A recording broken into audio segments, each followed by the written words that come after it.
याकूब का आम खत बाब 1 تا 5। शालोम। अजीज़ों, नए अहदनामा की 27 किताबों में से 21 खतूत हैं। इनमें से एक अहम याकूब का आम खत है।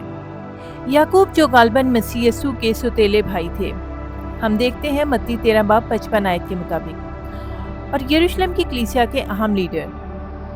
खत का अंदाज़ा है कि ये तकरीबन 45 से 50वीं सदी के दौरान लिखा गया और इसका नए अहदनामा की पुरानी किताबों में शुमार किया जाता है।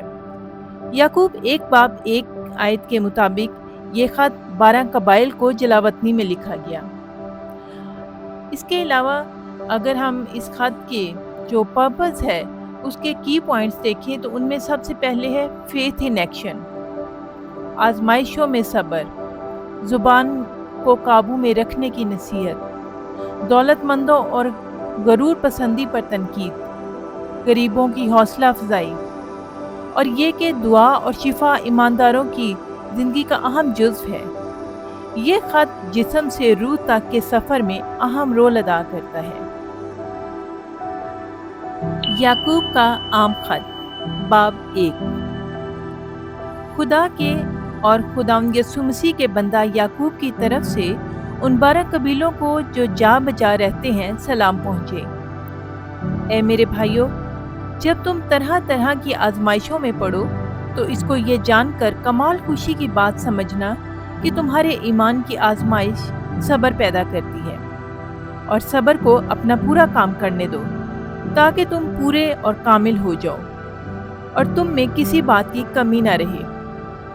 लेकिन अगर तुम में से किसी में हिकमत की कमी हो तो खुदा से मांगे, जो बगैर मलामत किए सबको फयाजी के साथ देता है, उसको दी जाएगी, मगर ईमान से मांगे और कुछ शक ना करे, क्योंकि शक करने वाला समंदर की लहर की मानित होता है जो हवा से बहती और उछलती है।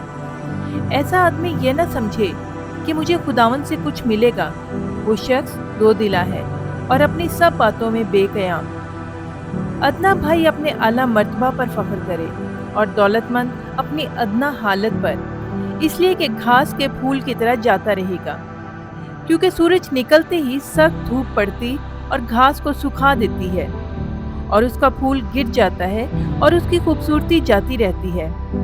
इसी तरह दौलतमंद भी अपने राह पर चलते चलते खाक में मिल जाएगा। मुबारक वो शख्स है जो आजमाइश की बर्दाश्त करता है, क्योंकि जब मकबूल ठहरा तो जिंदगी का वो ताज हासिल करेगा जिसका खुदावन ने अपने मोहब्बत करने वालों से वादा किया है। जब कोई आजमाया जाए तो ये ना कहे कि मेरी आजमाइश खुदा की तरफ से होती है, क्योंकि ना तो खुदा बदी से आजमाया जा सकता है और ना वो किसी को आजमाता है। हाँ, हर शख्स अपनी ही ख्वाहिशों में खींचकर और फंस कर आजमाया जाता है। फिर ख्वाहिश हामला होकर गुनाह को जन्मती है, और गुनाह जब बढ़ चुका तो मौत पैदा करता है। ए मेरे प्यारे भाइयों, फरेब ना खाना। हर अच्छी बख्शिश और हर कामिल इनाम ऊपर से है और नूरों के बाप की तरफ से मिलता है, जिसमें ना कोई तब्दीली हो सकती है और ना गर्दिश के सबब से उस पर साया पड़ता है। उसने अपनी मर्जी से हमें कलाम हक के वसीला से पैदा किया ताकि उसकी मखलूकात में से हम एक तरह के पहले फल हों। ए मेरे प्यारे भाइयों, ये बात तुम जानते हो, बस हर आदमी सुनने में तेज और बोलने में धीरा और कहर में धीमा हो, क्योंकि इंसान का कहर खुदा की रास्तबाजी का काम नहीं करता। इसलिए सारी निजासत और बदी के फुजला को दूर करके उस कलाम को हलीमी से कबूल कर लो जो दिल में बोया गया और तुम्हारी रूहों को निजात दे सकता है। लेकिन कलाम पर अमल करने वाले बनो, ना महज सुनने वाले जो अपने आप को धोखा देते हैं। क्योंकि जो कोई कलाम का सुनने वाला हो और उस पर अमल करने वाला ना हो, वो उस शख्स की मानित है जो अपनी कुदरती सूरत आईना में देखता है, इसलिए कि वो अपने आप को देखकर चला जाता है और फौरन भूल जाता है कि मैं कैसा था। लेकिन जो शख्स आज़ादी की कामिल शरीयत पर गौर से नज़र करता रहता है, वो अपने काम में इसलिए बरकत पाएगा कि सुनकर भूलता नहीं बल्कि अमल करता है। अगर कोई अपने आप को दीनदार समझे और अपनी जुबान को लगाम ना दे बल्कि अपने दिल को धोखा दे तो उसकी दीनदारी बातिल है। हमारे खुदा और बाप के नज़दीक खालिस और बेऐब दीनदारी ये है कि यतीमों और बेवाओं की मुसीबत के वक्त उनकी खबर लें और अपने आप को दुनिया से बेदाग रखें। याकूब का आम खत बाब 2। ए मेरे प्यारे भाइयों, हमारे खुदावंद जुलजलाल यसु मसीह का ईमान तुम में तरफदारी के साथ ना हो, क्योंकि अगर एक शख्स तो सोने की अंगूठी और उम्दा पोशाक पहने हुए तुम्हारी जमात में आए और एक गरीब आदमी मैले कुचले कपड़े पहने हुए आए, तो तुम उस उम्दा पोशाक वाले का लिहाज करके कहो कि तू यहाँ अच्छी जगह बैठ, और उस गरीब शख्स से कहो तू वहाँ खड़ा रह या मेरे पाँव की चौकी के पास बैठ। तो क्या तुमने आपस में तरफदारी न की और बदनीयत मुंसिफ न बने? ए मेरे प्यारे भाइयों, सुनो, क्या खुदा इस जहान के गरीबों को ईमान में दौलतमंद और उस बादशाही के वारिस होने के लिए बरगजीदा नहीं किया जिसका उसने अपने मोहब्बत करने वालों से वादा किया है? लेकिन तुमने गरीब आदमी की बेइज्जती की। क्या दौलतमंद तुम पर जुल्म नहीं करते और वही तुम्हें अदालतों में घसीट कर नहीं ले जाते? क्या वो उस बुजुर्ग नाम पर कुफर नहीं बकते जिससे तुम नामजद हो? तो भी अगर तुम उस नविश्ता के मुताबिक कि अपने पड़ोसी से अपनी मानित मोहब्बत रख उस बादशाही शरीयत को पूरा करते हो तो अच्छा करते हो, लेकिन अगर तुम तरफदारी करते हो तो गुनाह करते हो और शरीयत तुम पर कसूरवार ठहराती है। क्योंकि जिसने सारी शरीयत पर अमल किया और एक ही बात में खता की, वो सब बातों में कसूरवार ठहरा। इसलिए कि जिसने ये फरमाया कि ज़िना ना कर, उसी ने ये भी फरमाया कि खून ना कर। बस अगर तूने ज़िना तो ना किया मगर खून किया, तो भी तू शरीयत का अदूल करने वाला ठहरा।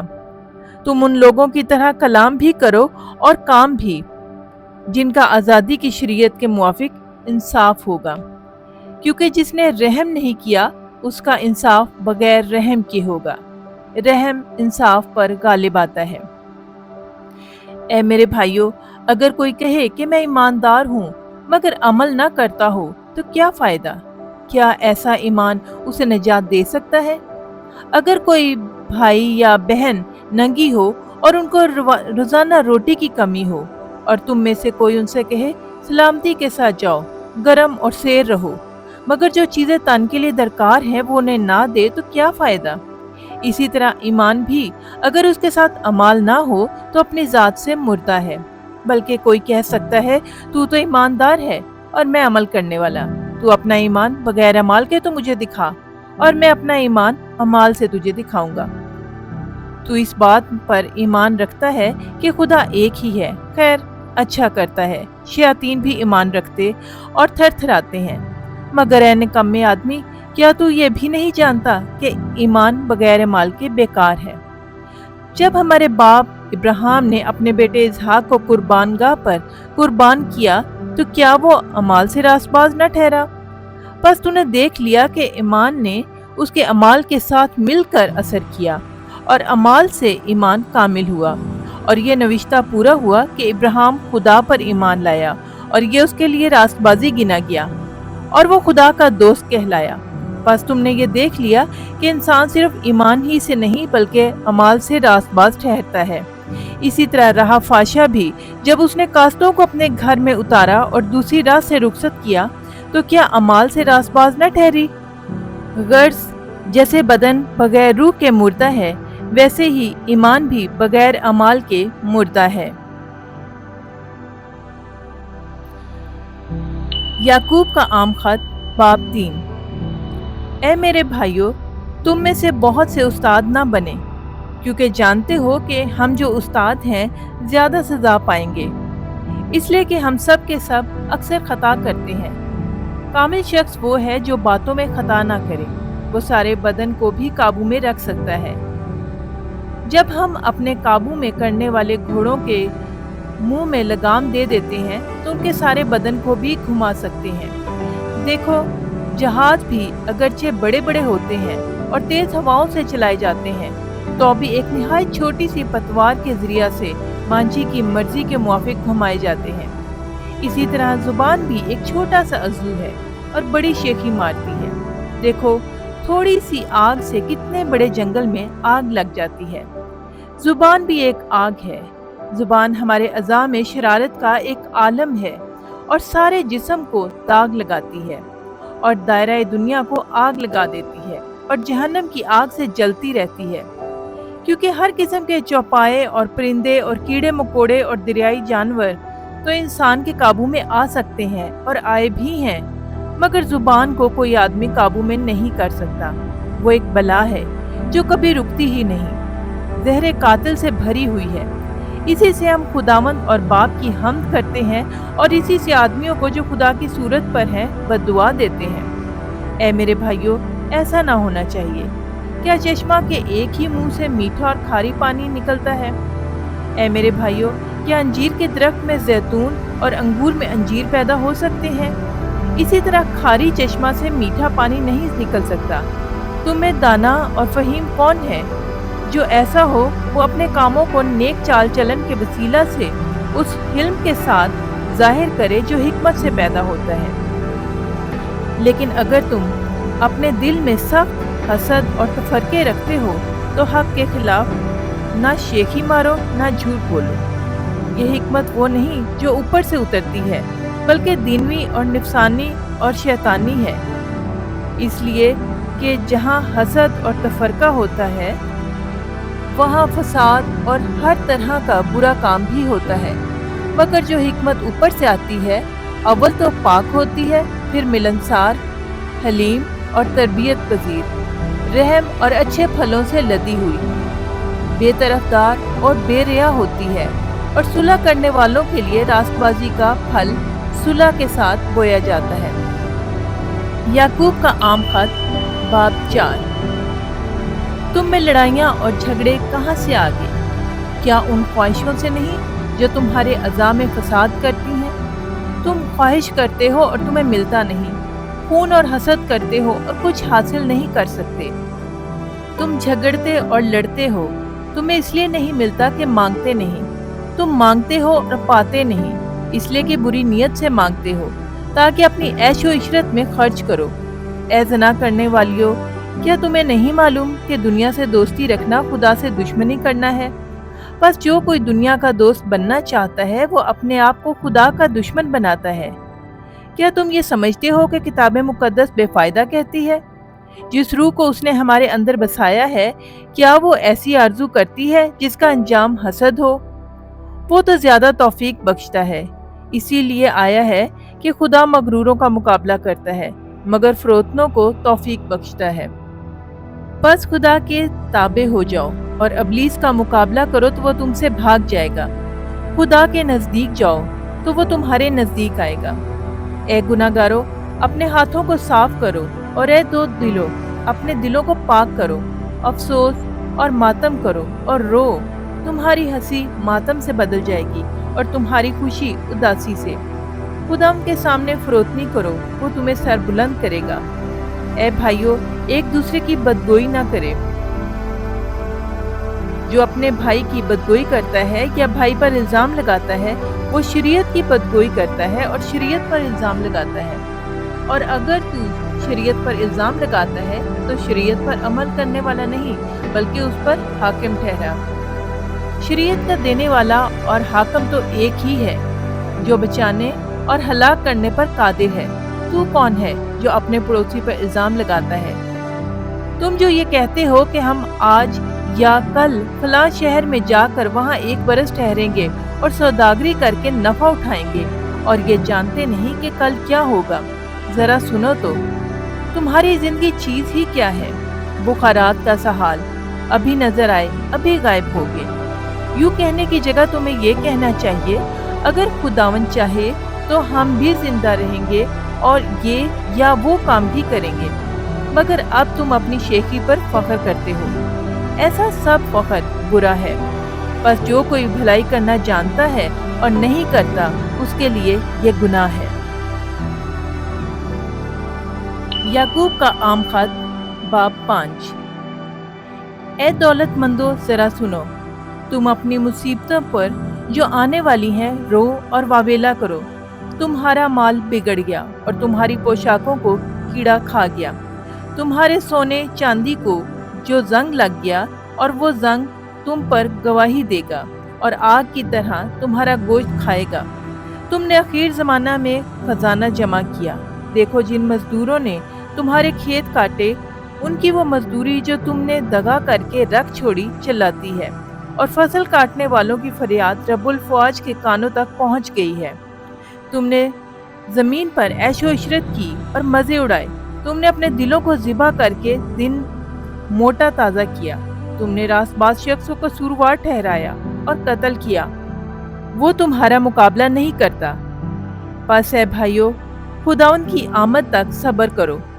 دیکھو کسان زمین کی قیمتی پیداوار کے انتظار میں پہلے اور پچھلے میگھ کے برسنے تک صبر کرتا رہتا ہے۔ تم بھی صبر کرو اور اپنے دلوں کو مضبوط رکھو، کیونکہ خداوند کی آمد قریب ہے۔ اے بھائیو، ایک دوسرے کی شکایت نہ کرو تاکہ تم سزا نہ پاؤ۔ دیکھو منصف دروازہ پر کھڑا ہے۔ اے بھائیو، جن نبیوں نے خداوند کے نام سے کلام کیا، ان کو دکھ اٹھانے اور صبر کرنے کا نمونہ سمجھو۔ دیکھو صبر کرنے والوں کو ہم مبارک کہتے ہیں۔ تم نے ایوب کے صبر کا حال تو سنا ہی ہے، اور خداوند کی طرف سے جو اس کا انجام ہوا اسے بھی معلوم کر لیا، جس سے خداوند کا بہت ترس اور رحم ظاہر ہوتا ہے۔ مگر اے میرے بھائیو، سب سے بڑھ کر یہ ہے کہ قسم نہ کھاؤ، نہ آسمان کی، نہ زمین کی، نہ کسی اور چیز کی، بلکہ ہاں کی جگہ ہاں کرو اور نہیں کی جگہ نہیں، تاکہ سزا کے لائق نہ ٹھہرو۔ اگر تم میں کوئی مصیبت زدہ ہو تو دعا کرے، اگر خوش ہو تو حمد کے گیت گائے۔ اگر تم میں کوئی بیمار ہو تو کلیسیا کے بزرگوں کو بلائے، اور وہ خداوند کے نام سے اس کو تیل مل کر اس کے لیے دعا کریں۔ جو دعا ایمان کے ساتھ ہوگی، اس کے باعث بیمار بچ جائے گا اور خداوند اسے اٹھا کھڑا کرے گا، اور اگر اس نے گناہ کیے ہوں تو ان کی بھی معافی ہو جائے گی۔ بس تم آپس میں ایک دوسرے سے اپنے اپنے گناہوں کا اقرار کرو اور ایک دوسرے کے لیے دعا کرو تاکہ شفا پاؤ۔ راست باز کی دعا کے اثر سے بہت کچھ ہو سکتا ہے۔ ایلیا ہمارا ہم طبیعت انسان تھا۔ اس نے بڑے جوش سے دعا کی کہ میں نہ برسے، چنانچہ 3.5 برس تک زمین پر میں نہ برسا۔ پھر اس نے دعا کی تو آسمان سے پانی برسا اور زمین میں پیداوار ہوئی۔ اے میرے بھائیو، اگر تم میں کوئی راہ حق سے گمراہ ہو جائے اور کوئی اسے پھیر لائے، تو وہ یہ جان لے کہ جو کوئی کسی گناہ گار کو اس کی گمراہی سے پھیر لائے گا، وہ ایک جان کو موت سے بچا لے گا اور بہت سے گناہوں پر پردہ ڈالے گا۔ آمین ثم آمین۔